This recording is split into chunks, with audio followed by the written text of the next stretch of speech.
नमस्कार बंधुरा उमा फूड किचेनेर आरो एकटी नतून पर्वे आपनादेर सबाइके स्वागत।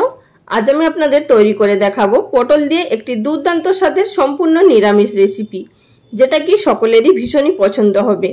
चलुन ताहले शुरू करा जाक आजकेर এই ভিডিওটি। সবার প্রথমে আজকে চলে এসেছি সরাসরি রান্নাটা তৈরি করার পদ্ধতিতে। গ্যাস ওভেনে একটি কড়াইয়ের মধ্যে দিয়ে দিয়েছি এখানে 1.5 টেবিল চামচ পরিমাণ তেল। তেলটাকে প্রথমে আমাদের খুব ভালোভাবে গরম করে নিতে হবে। তেল ভালোভাবে গরম হয়ে যাওয়ার পর কড়ার চারিদিকে তেলটাকে একটু বুলিয়ে নিলাম, এতে করে যে আলু এবং পটলগুলো ভাজবো সেগুলো আর কড়ার মধ্যে আটকে যাবে না।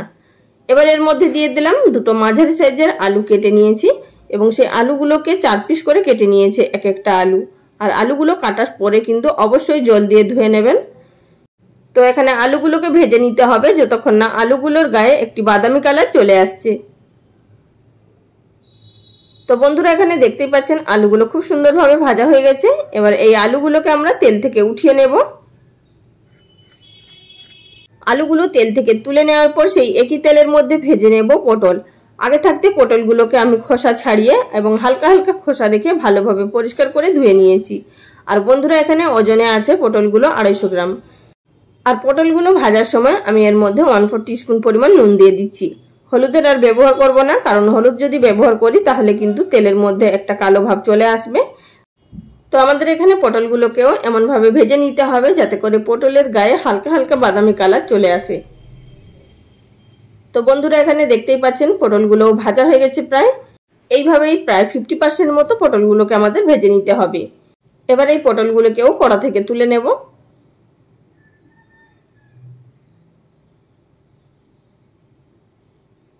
পটল তুলে নেওয়ার পর সেই একই কড়াইয়ের মধ্যে দিয়ে দিলাম 1 টিস্পুন পরিমাণ সাদা তেল আর দিলাম এখানে 1 টেবিল চামচ পরিমাণ ঘি এবং সাদা তেল দিয়ে এই রান্নাটা তৈরি করব। আপনারা চাইলে এখানে শুধু ঘি বা শুধু সাদা তেল দিয়েও করতে পারেন।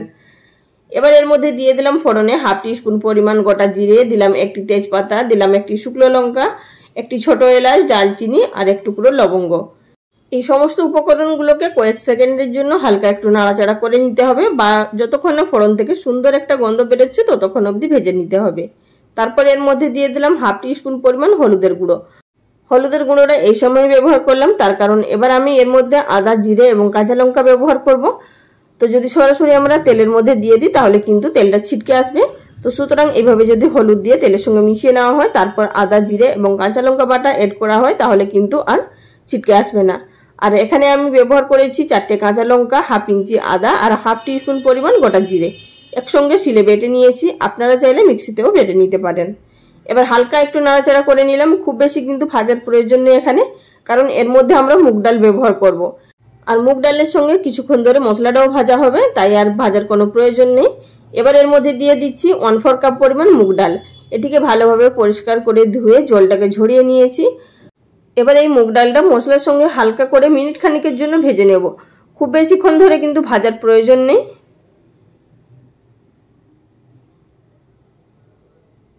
আমরা যেভাবে ডাল তৈরি করার আগে মুগ ডালটাকে আগে ভেজে নিয়ে তারপরে রান্না করি, এই রান্নার ক্ষেত্রে সেইভাবে হবে না, একটু অন্য পদ্ধতিতে হবে, তাই টেস্টটাও কিন্তু একটু আলাদাই হবে। মিনিট খানেক ভেজে নেওয়ার পর এবার এর মধ্যে দিয়ে দিলাম একটি মাঝারি সাইজের টমেটো কুচি। আর টমেটোটাকে হালকা আমি পাতলা পাতলা করে কেটে নিয়েছি যাতে করে তাড়াতাড়ি গলে যায়। এবার টমেটো দিয়ে দেওয়ার পর এবার এর মধ্যে দিয়ে দেব সামান্য পরিমাণ জল। জলটা দিয়ে দেওয়ার পর ভালোভাবে নাড়াচাড়া করে কষিয়ে নেব। জলটা দিলাম কারণ আদা জিরেটা পুড়ে যাবে এবং মুগ ডালটাও আরও বেশি ভাজা হয়ে যাবে, সুতরাং যাতে করে আর বেশি ভাজা না হয় তাই এই পর্যায়ে সামান্য পরিমাণ জল এড করে দিলাম।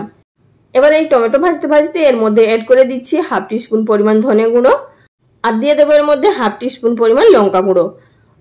আগে থাকতে কিন্তু কাঁচা লঙ্কা ব্যবহার করা আছে, সুতরাং লঙ্কা গুঁড়োটা আপনারা নিজেদের টেস্ট অনুযায়ী দেবেন। আর দিয়ে দিলাম এর মধ্যে সামান্য পরিমাণ জল যাতে করে এই গুঁড়ো মশলাটা পুড়ে না যায়। আবার এটিকে নাড়াচাড়া করে মিশিয়ে নেব এবং লো ফ্লেমে কিছুক্ষণের জন্য কষিয়ে নিতে হবে। তো বন্ধুরা এখানে লো ফ্লেমে কিছুক্ষণ ভেজে নেওয়ার পর এবার ঢাকা দিয়ে এটিকে রান্না করে নেব 5 মিনিট মতো। 5 মিনিট পর ফিরে এলাম। এবার ঢাকাটা তুলে নেব আর আপনাদেরকে আমি একটু নাড়াচাড়া করে দেখিয়ে দিচ্ছি। দেখুন এখানে মশলাটা কিন্তু খুব সুন্দরভাবে গলে গেছে আর উপরে তেলটাও ভেসে এসছে। এই পর্যায়ে আমাদের এর মধ্যে এড করে দিতে হবে আগে থাকতে ভেজে রাখা আলু এবং পটলগুলো। আলু পটলগুলো দিয়ে দেওয়ার পর আবারও মশলার সাথে এবং মুগ ডালের সাথে কিছুক্ষণের জন্য কষিয়ে নিতে হবে আমাদের, মানে মিনিট খানিকের জন্য কষিয়ে নিতে হবে। মিনিট খানিক কষিয়ে নেওয়ার পর দেখতেই পাচ্ছেন এখানে খুব সুন্দরভাবে ভাজা ভাজা হয়ে গেছে এবং শুকনো হয়ে এসছে। এই পর্যায়ে আমাদের এর মধ্যে অ্যাড করে দিতে হবে পরিমাণ মতো জল। তো আমি এখানে 1 কাপ পরিমাণ জল ব্যবহার করছি, আপনারা ঠিক যতটা গ্রেভি রাখবেন সেই অনুযায়ী জলটা ব্যবহার করবেন, বা এখানে পটল আলুগুলো সেদ্ধ হওয়ার মতো জল অবশ্যই ব্যবহার করতে হবে।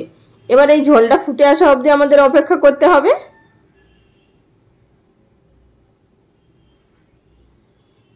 তো বন্ধুরা এখানে দেখুন ঝোলটা ফুটে উঠেছে। এই পর্যায়ে আমি এর মধ্যে ঢাকা চাপা দিয়ে এটিকে 5 মিনিট মতো রান্না করে নিলাম। 5 মিনিট পর ফিরে এলাম, এবার ঢাকাটা তুলে নিচ্ছি আর আপনাদের দেখিয়ে দিচ্ছি এখানে আগের তুলনায় কিন্তু ডাল এবং আলু আর পটল খুব সুন্দরভাবে সেদ্ধ হয়ে গেছে এবং একটা গামাখা ভাবও চলে এসছে। এর থেকে আর বেশি এই পর্যায়ে আর রান্না করব না। এখন এর মধ্যে অ্যাড করে দিচ্ছি 1/2 টিস্পুন পরিমাণ চিনি। অবশ্যই এই রান্নার মধ্যে চিনি দেবেন, যেহেতু নিরামিষ রান্না, টেস্ট খুবই ভালো আসবে। আর এর মধ্যে দিয়ে দিচ্ছি স্বাদ মতো নুন।